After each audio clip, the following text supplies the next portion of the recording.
Hey everybody, this is Brian Grasso, founder and CEO of the IYCA, and speed training. It's the great myth, the great debate, essentially, but it also is the number one and most important factor in terms of, well, I wouldn't call it the most important factor. That would be a myth in and of itself, to be honest, but it is the one biomotor that gives the greatest conundrum, the greatest confusion to coaches and trainers worldwide. How do you make your young athletes faster, the fastest in the game, the most agile, etc.? So what I want to talk about today briefly is just the whole concept of deceleration. It is something that people enjoy banting about. They talk about the understanding of the importance of deceleration training, how to make sure that your athletes can change directions quickly and safely. There's a whole safety connotation here, an injury prevention connotation that needs to be honored and understood.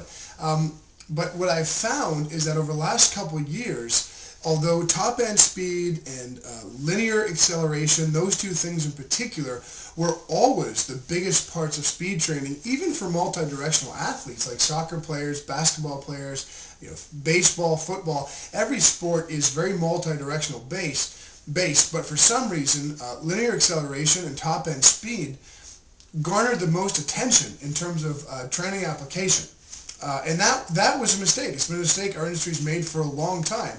And now there's a bit of a pullback, and it seems as though deceleration training is talked about a great deal, but at the same time, no one seems to understand how to teach it, and the fact it's a process that involves layers of building in skill to your young athletes that culminates with an ability to decelerate and change directions well, or re-accelerate well. And the process that the IYCA uses, the one that we hold dear and we discuss in our certification series, etc., is called the Principles of Movement. And it's a 6-part process of layering in deceleration skill laterally and linearly, as well as angular, from an angle perspective, on how to decelerate well, and then eventually how to re-accelerate from those decelerated positions, with the application being universal to every sport, literally. And so that is the real, the stuff that speed training should be made of, is embedding, teaching your young athletes how to decelerate well. The principles of movement are a six-step phase. It starts with repeat statically, which means through a skill set, which is a 4-part, 1, 2, 3, 4-part verbal dialogue where we teach body position verbally and have our young athletes understand that, be able to relate it back to us so that we know there's complete understanding from their level. You teach that skill set verbally, you show it, you demonstrate it, and then you repeat it statically. So essentially that means you hit that position from a static position multiple times and get your young athletes very in tune with what their bodies feel like when they hit that static position, or when they hit that deceleration position, without extraneous things going on, like movement or opposition or some kind of external apparatus like a ball they have to catch. It's a very easy process that starts statically.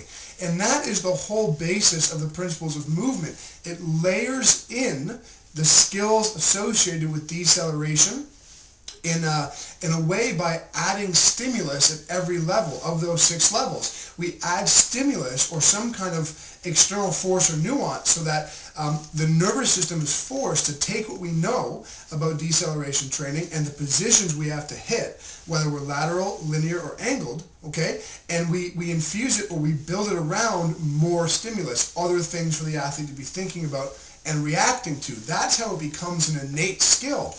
But it starts from square one by just hitting these positions in those angle, linear, lateral kind of time frames and zones from a static position, so we get a good body response of understanding what that position feels like. Okay, that's stage 1. Stage 2 is we repeat dynamically. So now we infuse movement. Now we add side shuffles or slow jogs or some kind of movement base where the athlete has to perform a very simple movement and then hit that position. So we're infusing a layer of external force or or nervous system confusion just a little bit, so that our bodies get used to that layer of hitting those positions from a different way of looking at it, a more involved way, okay? And then phase 3 is repeat randomly. Now, we keep the locomotion, we keep the movement orientation of starting with movement before we hit a deceleration, but we do it from a randomized perspective. So in the first 2 phases, we'll say you're going to go to the right, or you're going to go to the left, or you're going to go straight, or you're going to go to the angle of the right or the angle of the left. So the athlete knows which direction they're going, and they're just responding by hitting the positions properly or moving and then hitting the positions. Now, repeating randomly means they don't know which direction they're going. They know essentially it's going to be a linear, angled, or lateral motion, but they don't know if they're going forward or backwards, if they're going that angle, or this way or that way. So it's very random in how they have to sort of understand what they see, the visual cues or the verbal, the auditory cues that you, the coach, give them. They have to respond to that, react to it, make a movement, and then hit the deceleration. Okay, so that's phase 3. And then we have phase 4, predictable specificity, which essentially means that we're going to take a drill. If it's a soccer athlete or a football player or a baseball player, we're going to take a drill or create a drill that is very specific to that sport and even positionally specific, and we're going to create a scenario using a teammate or a quote-unquote opposition or a ball or something. We're going to add another layer of skill where the athlete knows what the exercise or drill looks like, but they have to respond to it by now adding elements of opposition or a ball or whatever it might be. And again, that's another layer of nervous system confusion, so that they have to get used to hitting these positions as we're adding more layers, okay? Step 5 is repeat randomly, or pardon me, not repeat randomly, but random specificity. Now, we're creating drills or exercises that reflect a sport-specified feel or a positional feel, but we're not working with the young athlete first to explain to them what the drill is. We're just going to have them go through it and react to what they see, what they feel from an opposition member, or what they hear, okay? So it really is reacting to a game situation. Stage 6 is individualization. Look at everyone is a little different and has certain preferences here and there. All athletes have different abilities, different strengths, different preferences. Once I teach and layer in all that skill of deceleration, I now give the athlete time to say, look, how does this make more sense to you? How would you augment this just a little bit for yourself?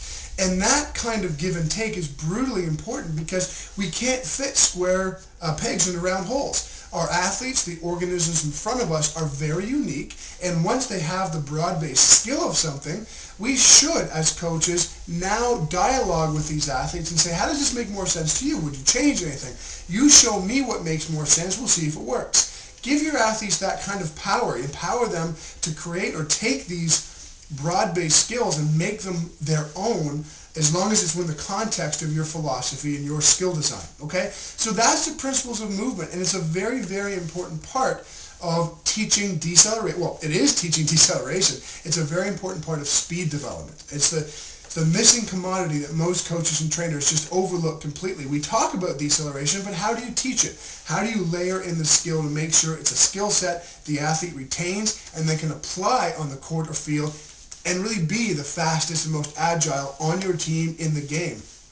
Deceleration through the principles of movement are your ticket. Okay, so that was a quick overview, a very quick wraparound of what the principles of movement are, what deceleration training is. So I encourage you, right there to my left, your right, should be a huge button.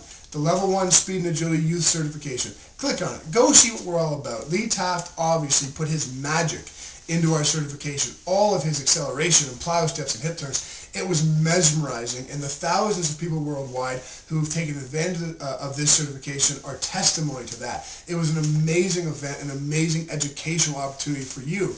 But the principles of movement and the deceleration techniques that I use and have used for 10 years successfully worldwide are also in that certification. So I gave you the brief overview, but click on that big button right now and go see exactly what our Youth Speed and Agility certification is all about, because trust me, if it's not in your arsenal, you're going to want it to be. So get over there right now and have a look at it, okay? Thanks so much for watching. This is Brian Grasso, founder and CEO of the IYCA. You take care.